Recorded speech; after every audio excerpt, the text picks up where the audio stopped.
Со паради, излети и концерти, САД го одбележаа денот на независноста. Говореше председателот Бајден. Мартин Николовски од Гласот на Америка го имаме во живо во Дневникот. Мартин, што порача политичкиот врв на Америка од прославата на 4 јули?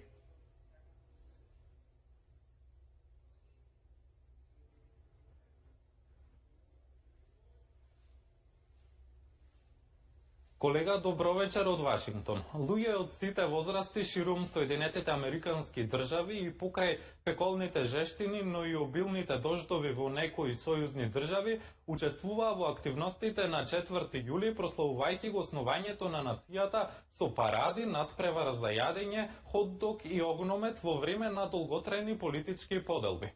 Прослав имаше речиси во сите држави, а централната прослава со концерт, спектакуларен огномет и пукање на топови се одржа во главниот град Вашингтон.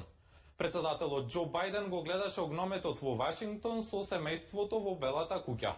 Америка е единствената држава во светот создадена врз основа на идеја дека сите луѓе се создадени еднакви, рече Бајден, и додаде дека денот на независноста е потсетник дека демократијата никогаш не е загарантирана и оти секоја генерација мора да се бори за да ја одржи.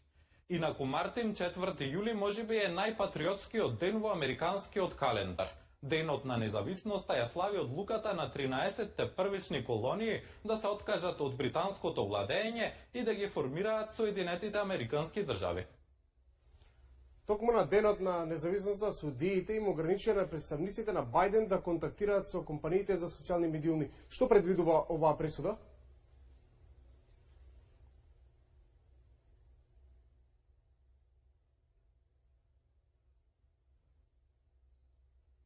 Во пресудата на федералниот судија се вели дека владините агенции, како што е Одделот за здравство и човечки услуги и FBI, не можат да разговараат со компаниите за социјални медиуми со цел да поттикнат, охрабруваат, вршат притисок или на кој било начин поттикнуваат отстранување, бришење, потиснување или намалување на содржината според клаузулата за слободен говор од првиот амандман на Уставот на САД. Официјален представник на Белата куќа рече дека Одделот за правда ја разгледува наредбата и ќе ги процени неговите опции.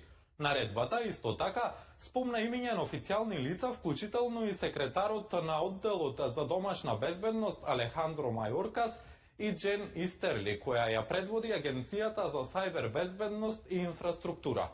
Оваа наредба означува победа за републиканците кои ја туже администрацијата на Бајден, велики дека ја користи здравствената криза со коронавирус и заканата од дезинформации како изговор за ограничување на ставовите што не се согласуваат со владата. Мартин, доколку немате дополнителни прашања, тоа е се од денешниот извештај од Америка. Мартин Николовски се јави од Вашингтон со последните информации од САД, следуваат спортот и метеото, централниот дневник.